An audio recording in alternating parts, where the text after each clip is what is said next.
welcome to Telugu One Academy. Friends, in last class we have discussed Parliamentary Committee. We have discussed the importance of Parliamentary Committee, what are the reasons for the creation of this committee, and how many important committees we have. For example, when we say Parliamentary committees, these are backed by the Parliament. We have a backup of the Parliament. And we have two important committees. When we say parliamentary committees, we have standing committees and ad hoc committees.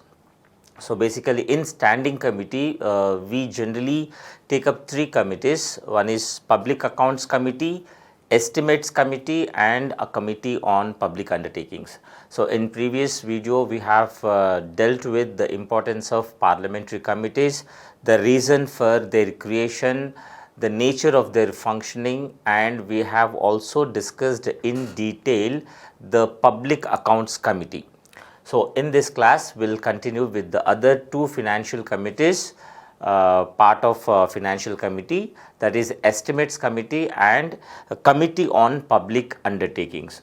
So hope we would get into the class. So today we'll discuss Estimates Committee. In last class we have discussed Public Accounts Committee. Just brief introduction about PAC, Public Accounts Committee. It's an important financial committee which works on the report of CAG. That is, we have Comptroller and Auditor General under Article 148 of the Indian Constitution. So on the work of CAG, the Public Accounts Committee would work and it will get into the details, the minute details of whatever the report has been submitted by the CAG to the President. President will submit that reports to the Parliament. So Public Accounts Committee will deal into the technicalities of all those details or reports mentioned in the submitted by the CAG. We have Estimates Committee, a background of Estimates Committee. So this is one of the three important committees what we have. So what is estimates? Why we call this committee as Estimates Committee? So as we know, we have a budget, we have an annual financial statement, we have what we officially call as annual financial statement. We refer it as a budget which is introduced in the Parliament. The budget deals with everything related to the money, the finances of the country. So Estimates Committee will deal with the technical details of the estimates mentioned in the budget. So as we know, we have major head, minor head, and different subsectors in the budget, and Estimates Committee will work on the budget or the estimate given on the programs or the projects mentioned in the budget. So the purpose of this committee is to examine the estimates included in the budget. So budget is presented by the finance minister in the Parliament, and there will be a general discussion on the budget, and then as we know, the member of parliaments, that is MPs, both Lok Sabha and Rajya Sabha. Generally, why we have these committees is the members of Parliament do not have time because of paucity of time and because of lack of expertise. Not all members of Parliament understand the technicalities of budget. So there has to be to protect the democratic system, to ensure that whatever is mentioned in the budget should have a detailed analysis. So to explain the Parliament or to explain the general people that what are included in the budget, there will be general discussions in the Parliament. So all the member of Parliament cannot get into the details of the budget. So we have a specialized committee which works on the estimates mentioned in the budget. So the purpose of this committee is we have an expert group which works on the budget, and this group is exclusively selected or nominated from the Lok Sabha. Unlike we have Public Accounts Committee, that is PAC, or Committee on Public Undertakings, where the members are both from Lok Sabha and the Rajya Sabha. Here in estimates committee, we have members exclusive from the lower house of the parliament, that is the Lok Sabha, and its main purpose is to examine is to work in detail, to try to understand the technicalities mentioned in the budget, and to criticize if there is any overestimate on any project or any head, or underestimate or given lesser proportion of budget to such a particular sector, then the committee will take that issue to the parliament. This is one thing. When we talk about the limitations of the parliamentary committee, particularly estimates committee and the committee on public undertakings, we will generally criticize this work of these committees, because it's basically a post-mortem work. The estimates committee will examine the estimates included in the budget after the budget is presented and discussed in the parliament. So basically it's a post-mortem work. But it will act as a yardstick, or it will reflect the committee's intention when the government prepares its budget for the next time.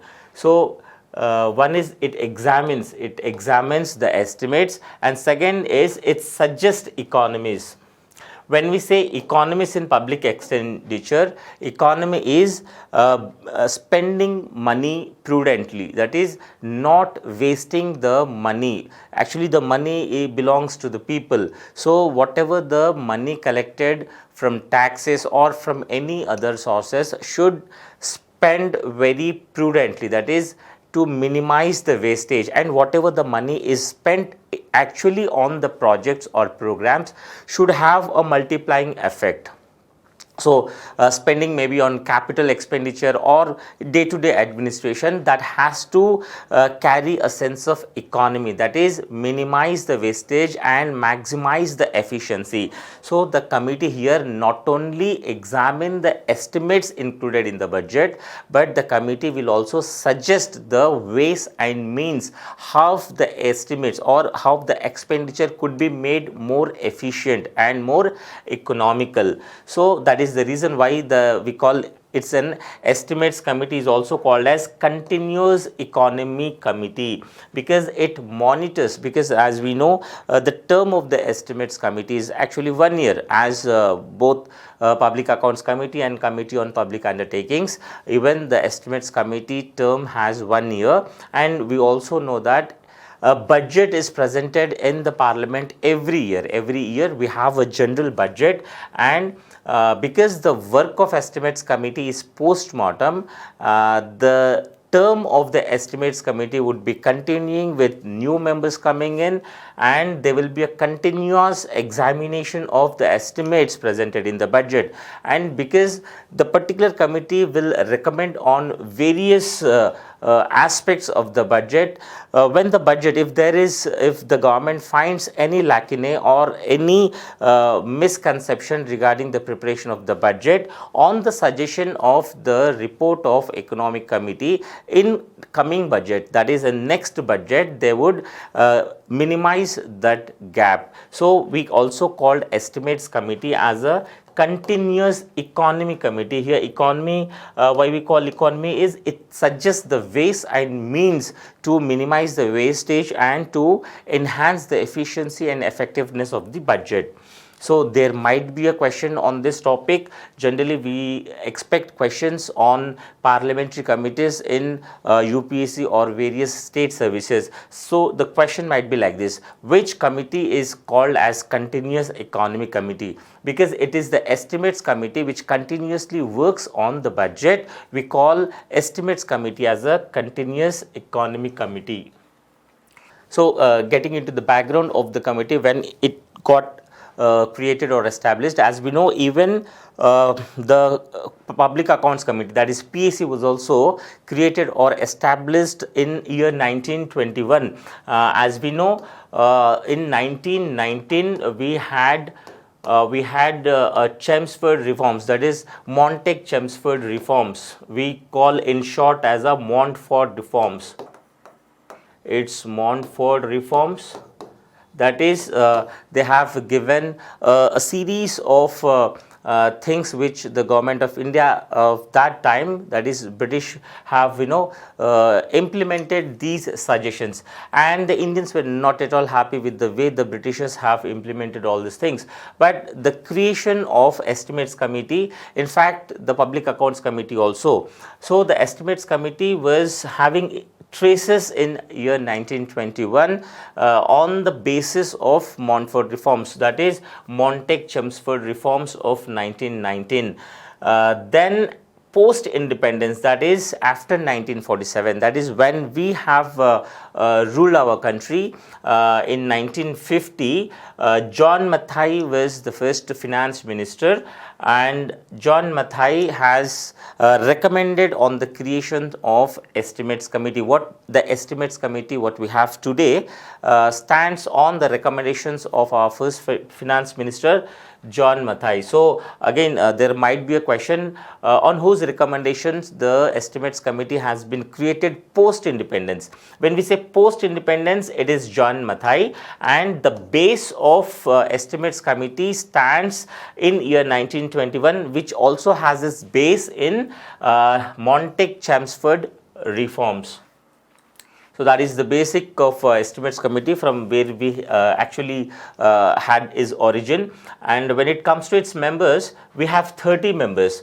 We have 30 members. This is a very large group. 30 members is not a less number. When we say most of the members have technical knowledge regarding the Estimates Committee, they might be experts in economy, finance, budget, auditing, account, law, whatever, because it's a huge number. And when we say, when the members are nominated to this committee, which is exclusively taken from the Lok Sabha, the lower house of the Parliament, because the major difference what we have in the powers when we compare Lok Sabha to Rajya Sabha is finance or money bill, and budget is a sort of exclusive domain of Lok Sabha. Lok Sabha has more power because Lok Sabha has been directly elected by the people, and they are responsible, accountable to the people as well.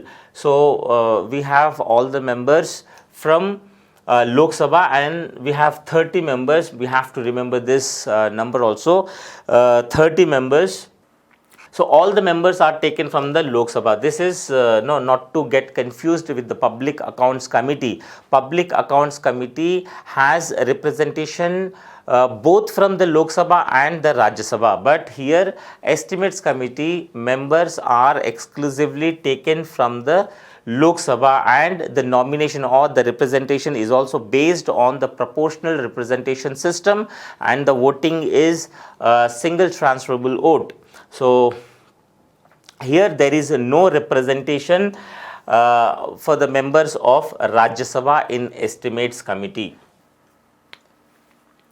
And the Lok Sabha elects its members from amongst its members. When we say amongst its members, it doesn't mean that they just elect from the ruling party. Even the opposition party has their share in the Estimates Committee. When we say 30 members, the entire Lok Sabha's proportionate population is represented in the Estimates Committee. So every party, be it small party, larger party, ruling party, opposition party, or in coalition government, the party which is helping from the outside, all the parties will get their due representation in the Estimates Committee. And the principle, when we say the principle of election is, as we have already done in Public Accounts Committee, the principle is based on the proportional representation by the means of single transferable vote. That is, every party in the Lok Sabha will get their proportional representation. That is, the proportional will depend upon the members of such party representing in the Lok Sabha. So it's very clear. One thing we need to understand is every member, all the members of the estimates committee are exclusive from Lok Sabha, and we have a 30 members, and we have a proportional representation for their nomination in the committee, and their term is for 1 year. It's a single year term. Every year there may be a new members coming into that committee. Some people may get retired, some people may not get nominated, they may not get nominated to the committee, but the term is for 1 year. They can renominate again for the estimates committee, or for that matter any other committees, for like public accounts committee and the committee on public undertakings.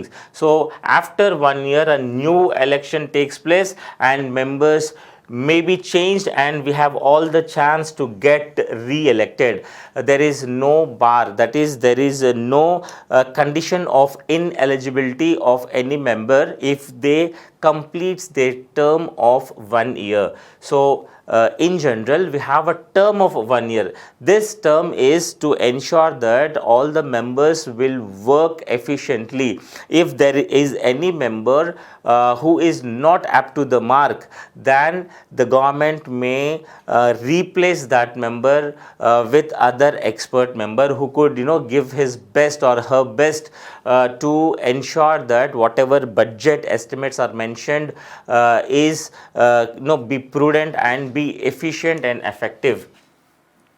And when we say the functions of the estimate committee, why we need an estimate committee? What is the purpose of the estimates committee? First we have said that we need to examine the estimates mentioned in the budget, and here we have to not only examine and scrutinize the functioning of the government ministries. This committee, it just does not estimate the figures mentioned in the budget, but it would also scrutinize the functioning of the government ministries and departments, because the budget is spent by particular ministry or department. The budget is meant for everyone. We have a budget, we have many departments, major departments. When we say, like, we have defense ministry, or we have a home ministry, health ministry, education ministry. So we have various ministries, and it is up to the ministry or up to the department that how it could spend the budget which is allocated to them, and the figures would be in crores. And the purpose of estimates committee is not only just to scrutinize or examine the estimates, but also to scrutinize and to supervise the functioning of the ministry and departments. That is, how prudently, how efficiently these ministries are spending their budget which is allocated to their department, and the expenditure have to be utilized for that projects. See, when we say we have for example, we have health department, and the budget, the parliament has approved to grant, for example, 2000 crores to buy vaccinations from other country. So the estimates committee would make sure that that particular 2000 crores budget, whatever it's allocated by the government to health department, has to spend on that work only, to purchase the vaccinations from different countries, or for the production of such vaccinations. For example, when we had a COVID time, we would had very much problems faced by the common people because of lack of medicines and vaccinations. So the government has pumped in, most of the money has been allocated to health sector, and the estimates committee would generally scrutinize the functioning of such department, and to ensure that such budget which is allocated on particular head is spent on that head only. So there has not to be misappropriation or fund diversion. So the committee will ensure or make sure that the money is spent on that particular subject which has been allocated budget to that subject. So this is an important part which is the function of the estimates committee. The committee will also suggest alternative policies. General what happens is the policy is framed by both bureaucrats and parliaments. It's by we have a delegated legislation. When we talk about the parliamentarians, we have a delegated legislation. Parliament would generally, or when we say cabinet with the help of the senior bureaucrats in various departments will come out with a policy. And in some cases there might be some lacunae or some mistakes in that policy, and the policy may not get the actual estimated returns. So what happens, the estimates committee would also examine on such policies. Does this policy will add to the development of the country, or the particular policy is just a burden on the public's exchequer? So the estimates committee would also suggest the government on replacing the complete policy or by giving suggestions to modify such policies. So it also suggests the alternate policies in order to bring about efficiency and economy in administration. The important thing here is efficiency and economy. The money which is spent by the government on the people, be it welfare administration or development administration, should not get waste, because it's a very hard earned money collected by the government in the form of taxes from the people. So we also have many political parties would come and say that to win elections they will distribute free this and that, but that should add to the development of the nation. So the estimates committee would also ensure that the policies should be right. We have many policies which got failed in many governments because there was lack of vision, or there was a lack of supervision, or the government did not expect the outcome of such projects. So there has to be a continuous supervision, re-examining the policies to check the efficiency of particular programs time to time, and to add or modify if any particular thing is required, and that is done by the estimates committee. The estimates committee will suggest the government on various matters related to economy and efficiency in the administration. So it also reports if the budget estimates affect economy. So whenever the budget is prepared, once it is discussed in the parliament, and if there is any chance of improving the budget, or by cutting the cost, or by adding more efficiency in that budget, such recommendations can also be made by estimates committee. And generally the government accepts such recommendations, because which government doesn't want efficiency and economy be in their administration? Because ultimately they have to win in next coming elections, and they have to also ensure that the funds of the government is utilized in a very efficient and proper way. So efficiency in administration is very important thing, but because budget will always becomes the lifeline of any government. The government has to try to spend the budget in a very balanced way for all the sectors, be it defense sector, science and technology, health, education, providing basic amenities to the people, transportation, or anything else. The government has to spend this budget in a very balanced way. So whatever the policies which are consistent with the budget have to be report by the estimates committee, and if they find any mistakes in such estimate, they have to report the government.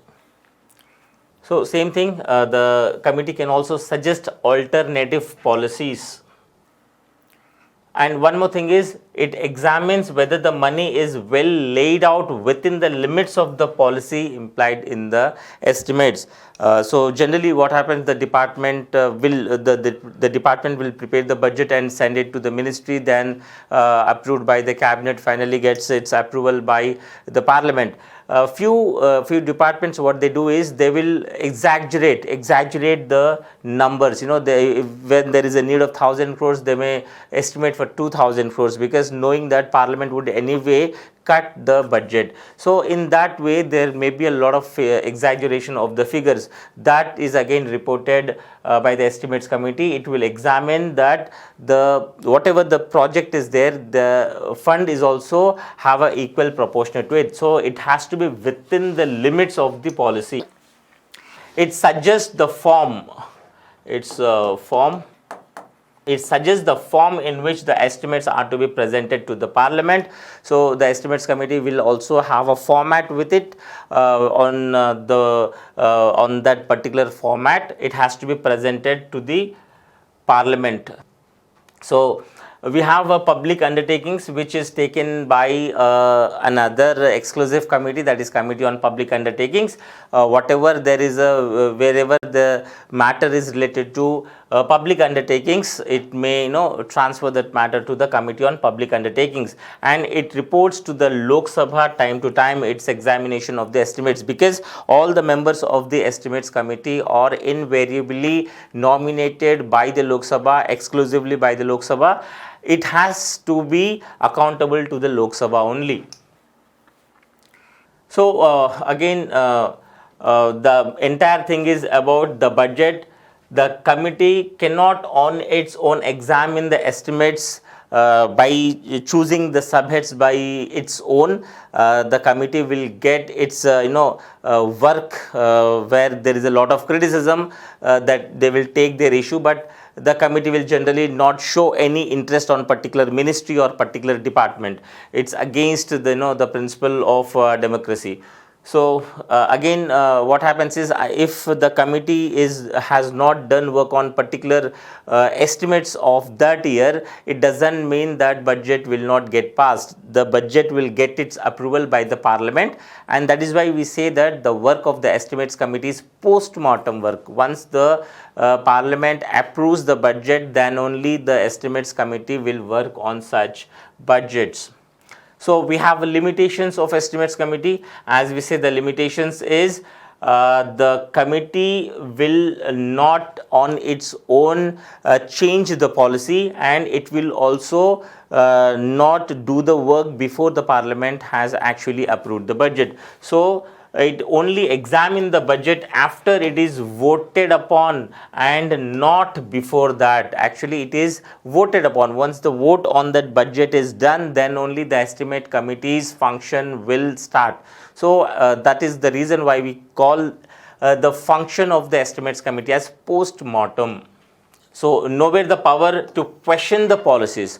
The committee may suggest alternative policies, but the committee cannot question the policy of the government, because it is the will of the government, it is the will of the ruling party to bring such policies, because it has more responsibility. It has voted to power, it has to again win the election. So with that more responsibility, the government would act. And because the estimates committee's members are also from all the parties, irrespective of ruling or opposition, every party members are in the committee. So generally they do not question the policy or intention of the government, and all the recommendations made by the committee are non-binding. When we say non-binding, they are just advisory in nature, and government is not bonded by the recommendations made by the estimates committee. So they just recommend, they advise the government. It is up to the government that they listen or reject the recommendations made by these committees. So it will examine maximum, in a year the committee does not examine the budget of all the ministries. Maximum 10 to 12 ministries is examined. The other ministries will also get chance of examination, but it would take many years. So it's a continuous cycle. But the estimates committee will not examine the budget allocated to all the departments in a single year. It's a very complex process. It's a very hectic process, and because we have just 30 members, we cannot expect that all the ministries and departments would examine the budget estimates of entire ministry or the government. So it chooses only few departments, and then it would suggest on such estimates.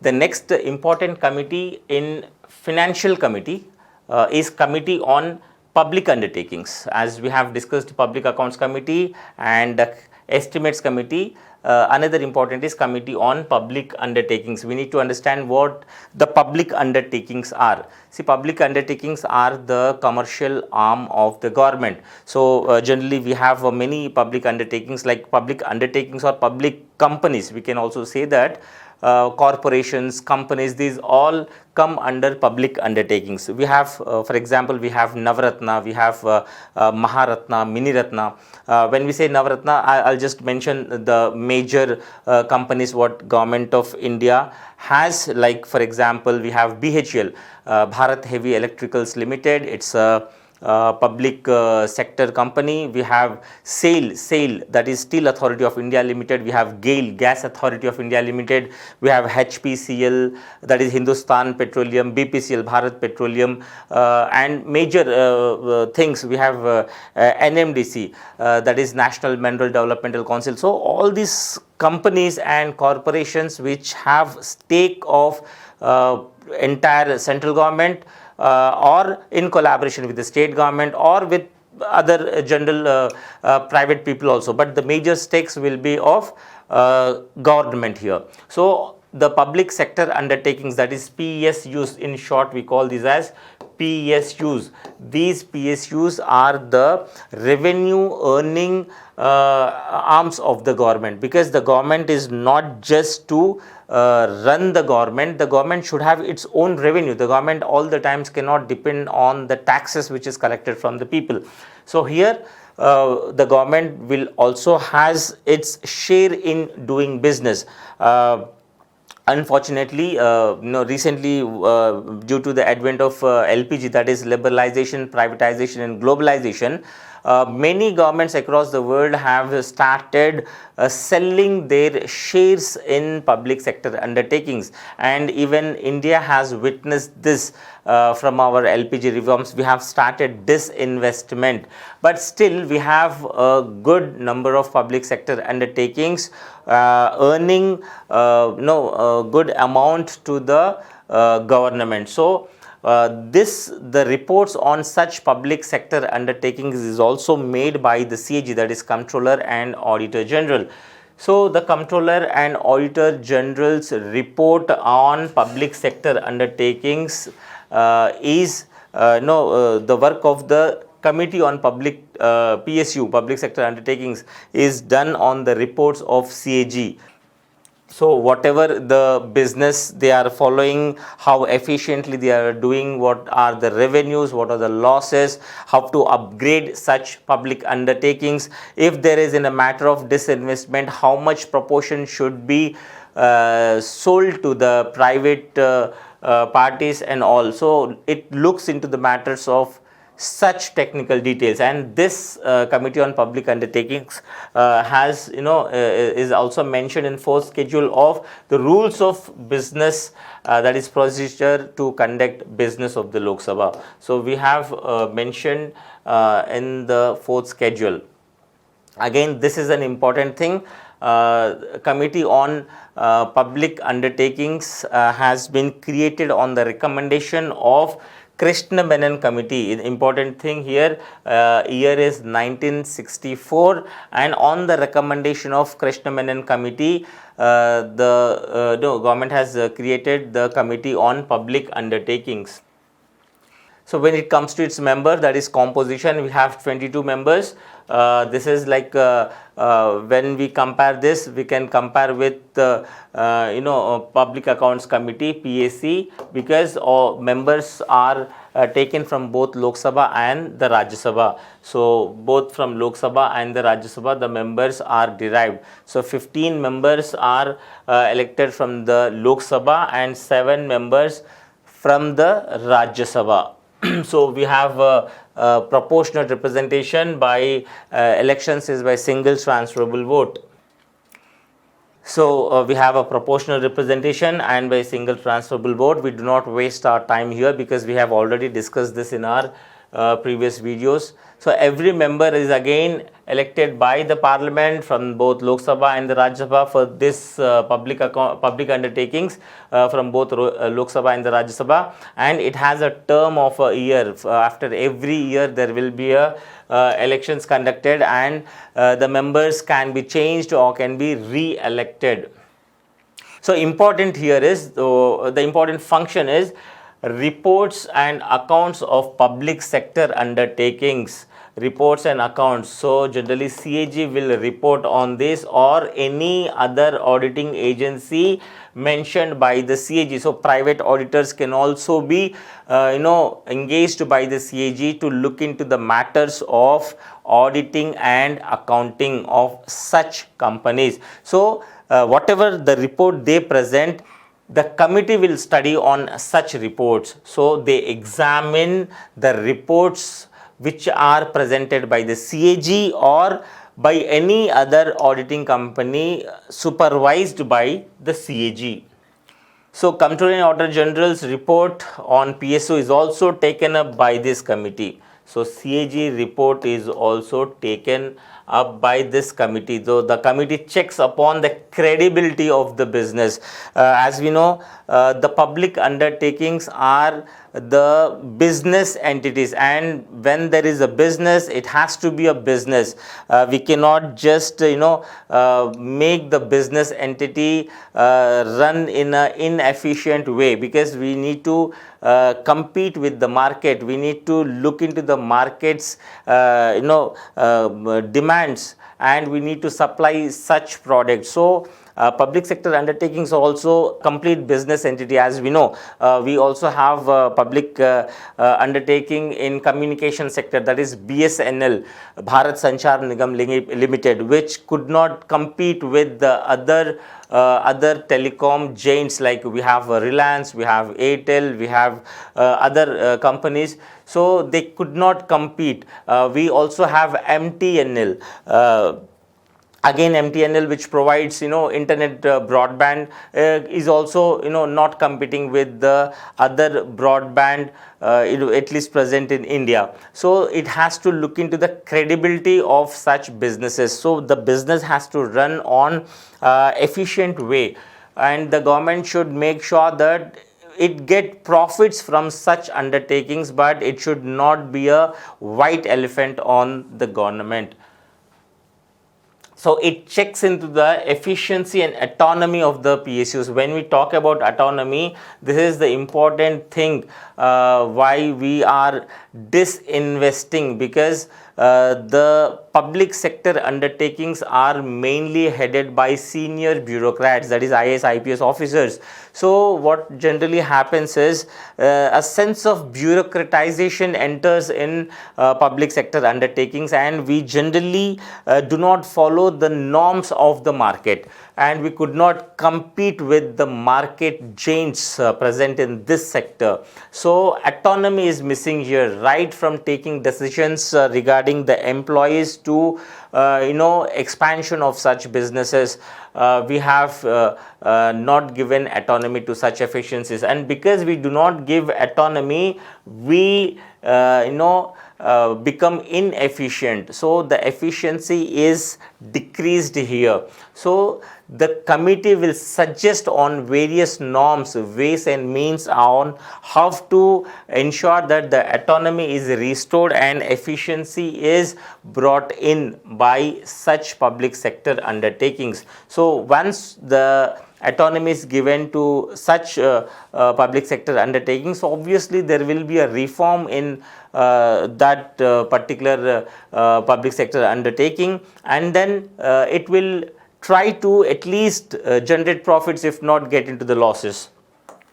So that is one thing, and there is a cap here. When we say limitations of working of this committee, the committee could in year work on at least 10 to 12 public sector undertakings. So that is a limitation. It cannot examine the reports of all the public sector undertakings, and it could only, it is the work of post-mortem. For example, if we find any scam, for example, we have a coal scam, and the committee could bring that scam only after it had actually happened, be it 2G scam, coal scam, whatever it is. So the report of the committee is always post-mortem once the damage has done. So it is also a limitation. It will not get into the details of the reports before the damage is done. So the committee is not concerned with any technical matters, because as we know, business is purely technical. When we say we have various businesses, right from BHEL to many oil companies. Most of the companies would hire the experts from other background, so the members may not understand the technical details.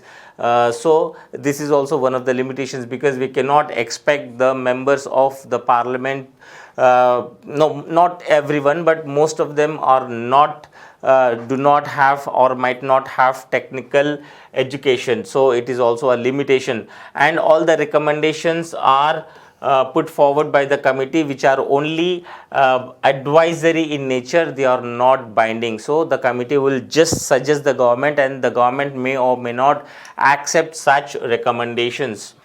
So thank you for having for being with me. We have discussed the financial committees, importantly Public Accounts Committee, Estimates Committee, and Committee on Public Undertakings. We would definitely we expect few questions from this, and it is also important from the matter of disinvestment, especially the Committee on Public Undertaking. Thank you for watching my class. Thank you.